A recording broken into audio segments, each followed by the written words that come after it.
Et là c'est parti. Alors, donc là, on commence par la porte d'entrée. Donc la montée de l'escalier. Hop. Bon. Donc voilà la montée de l'escalier. Donc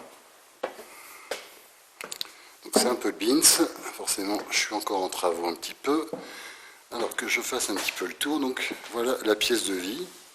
Donc le poêle à peler pour l'instant ne fonctionne pas parce que je ne l'ai pas mis en route. Voilà. Vous avez une très grande hauteur de plafond. Les fenêtres qui donnent vers l'extérieur, vers le jardin.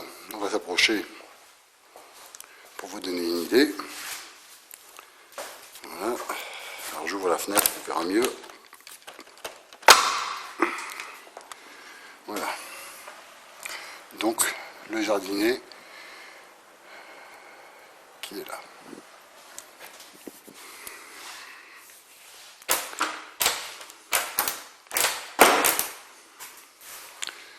Et donc la fenêtre qui donne côté rue est par là.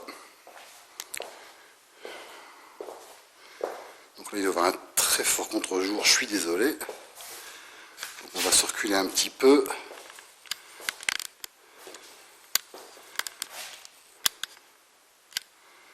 Pour vous donner une autre idée, voilà.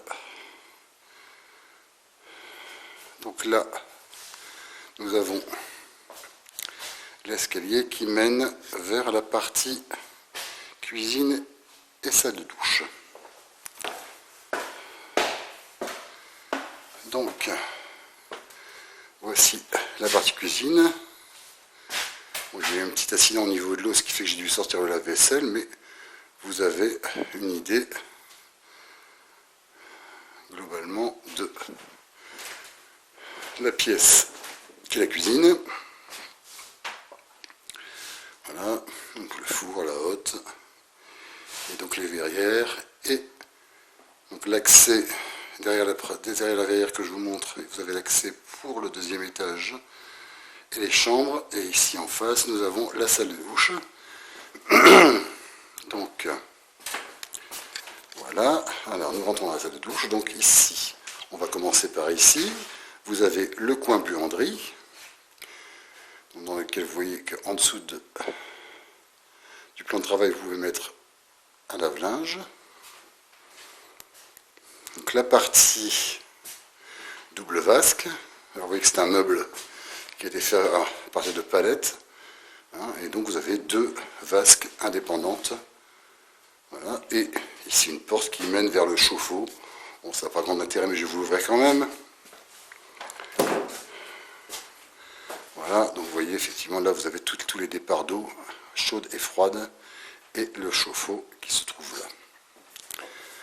Et donc, on fait le tour nouveau, donc c'est la partie buanderie, et la douche italienne, voilà, qui effectivement, donc vous voyez qu'au plafond, vous avez des tuyaux qui passent, donc comme je vous l'avais expliqué, ces tuyaux contiennent les arrivées d'eau froide et d'eau chaude. Voilà, donc avec un sèche-serviette. Ça c'est plus du gadget qu'autre chose. Voilà. Et donc, avant de monter à l'étage, je vais quand même ouvrir ici. Vous avez le trône, c'est-à-dire les toilettes, les magnifiques toilettes, un peu space, mais bon, ça après, la déco, si vous voulez la changer, c'est votre problème. Voilà, donc nous allons maintenant monter à l'étage pour voir les différentes pièces qui s'y situent.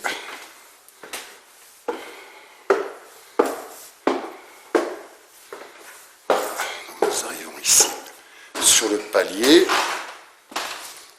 et donc une petite première partie bureau, donc où vous avez effectivement une surface suffisante, même si elle est en sous-pente, mais qui vous permet d'aménager quelque chose tranquillement. Voilà. Et donc les deux portes qui desservent les deux chambres. On va aller voir la première chambre. Donc cette première chambre, voilà, nous entrons. Donc il y a encore un petit escalier pour descendre. Voilà, nous y sommes. Et donc, on va faire le tour de la pièce. Voilà. Donc,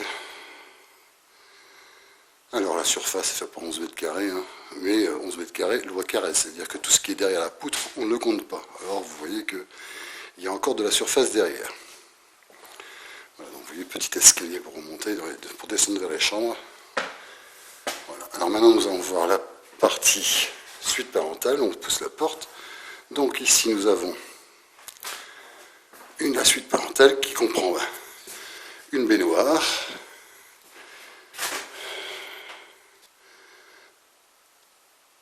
un lavabo et donc un toilette.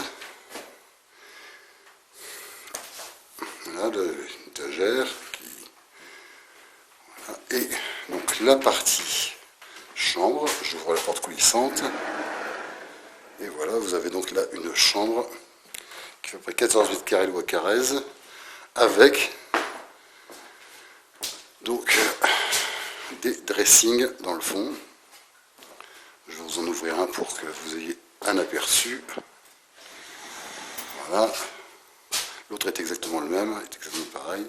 Voilà, donc vous avez effectivement de quoi ranger les vêtements. J'ai mis une tringle. Voilà, vous avez donc deux fois le même.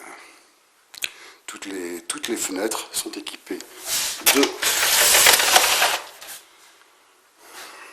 store occultant, ce qui permet effectivement, toutes ces fenêtres Velux, qui permet de pouvoir dormir la nuit, même en cas de... Enfin, la nuit ça c'est certain, mais aussi dans la journée, du moins au matin, même lorsque le soleil brille. Et ça arrive quand même quelquefois.